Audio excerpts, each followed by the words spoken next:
அனைவருக்குமே வணக்கம். சற்று முன் கிடைத்திருக்கக்கூடிய ஒரு மிக மிக முக்கியமான செய்தி ஒன்று வெளியாகியுள்ளது.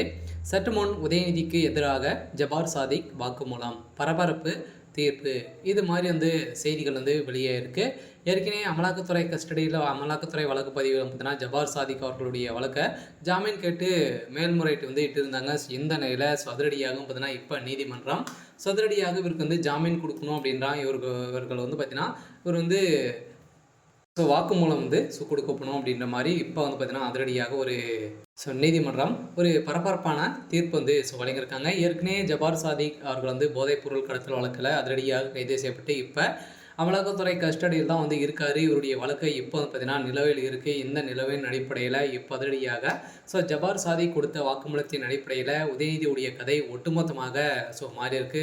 உதயநிதிக்கு எதிராக தான் இந்த தீர்ப்பு, பரபரப்பான தீர்ப்பு வழங்கியிருக்காங்க. உதயநிதி ஸ்டாலினுடைய கதை ஒட்டுமொத்தமாக முடிய போகுது இல்லையா. ஏற்கனவே உதயநிதியுடைய மனைவி பார்த்தீங்கன்னா இந்த ஜபார் சாதிக்குடைய போதைப் பொருள் கடத்தல் விஷயத்தில் அவருடைய பேரும் அடிபட்டு இருந்தது. இதை தொடர்ந்து இப்போ அதிரடியாக உதயநிதிக்கு எதிராக தான் இந்த ஜபார் சாதிக் அவர்கள் பார்த்தீங்கன்னா வாக்குமூலம் கொடுத்துருக்காரு. இதை பற்றி இந்த வீடியோவில் நம்ம முழுமையாக பார்க்கலாம். அதுக்கு முன்னாடி நம்ம சேனலுக்கு இப்போ தான் நீங்கள் முதல் முறையாக வந்திருக்கீங்க அப்படின்னா மறக்காமல் நம்மளுடைய சேனலை சப்ஸ்கிரைப் பண்ணி சப்போர்ட் பண்ணுங்கள். வாங்க வீடியோக்குள்ளே போகலாம். பார்த்தீங்கன்னா ஏற்கனவே ஜபார் சாதிக் அவர்கள் போதைப் பொருள் கடத்தல் வழக்கில் அதிரடியாக கைது செய்யப்பட்டார். ஜபார் சாதிக்கு சட்டவிரோத பண பரிவர்த்தனை செய்வதாக அமலாக்கத்துறை தொடர்ந்த வழக்கில் ஜாமீன் வழங்கப்பட்டுள்ளது. இந்த ஜாமீன் அடிப்படையில் தில்லி முன்னாள் துணை முதல்வர் மணீஷ் சிசோடியா வாழ்க்கையை முன்னுதாரணமாக வைத்து சென்னை உயர்நீதிமன்றம் ஜாமீன் வழங்கியுள்ளது. இந்த ஜாமீன் அடிப்படையில் ஆஸ்திரேலியா உள்ளிட்ட நாடுகளுக்கு இருந்து ரூபாய் 2 கோடிக்கும் அதிகமான மதிப்புள்ள சுமார் 3500 கிலோ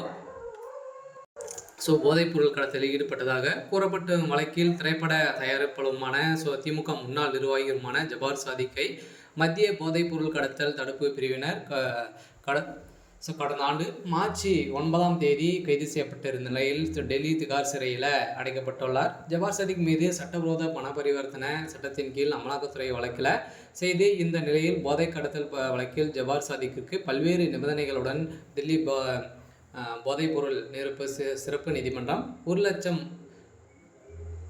உத்தரவாத தொகையுடன் ஜாமீன் வழங்குகிறது. இந்த ஜாமீன் அடிப்படையில் இப்போ அதிரடியாக பார்த்தீங்கன்னா இதில் உதயநிதியுடைய பேரும் அவருடைய மனைவி பேரும் பார்த்தீங்கன்னா அடிப்பட்டு இருந்ததில் இவர்களுக்கு முக்கிய புள்ளியாக இவங்க தான் இருந்திருந்தாங்க அப்படின்ற மாதிரி தகவல் வெளியாக இருக்குது. இதனால் பார்த்தீங்கன்னா இப்போ ஜபார் சாதிக் அவர்கள் கொடுத்த வாக்குமூலத்தின் அடிப்படையில் தான் இப்போ இது நிரூபணமாக இருக்குது. உதயநிதி ஸ்டாலின் கூடிய விரைவில் கைது செய்ய போகிறாரு அப்படின்ற மாதிரி தான் ஒரு பரபரப்பான தீர்ப்பு வழங்கியிருக்காங்க. சரி, ஓகே. இன்னைக்கான அப்டேட் பார்த்தீங்கன்னா இதுதான். மறக்காமல் நம்மளுடைய சேனலை சப்ஸ்கிரைப் பண்ணி சப்போர்ட் பண்ணுங்கள். தேங்க்யூ.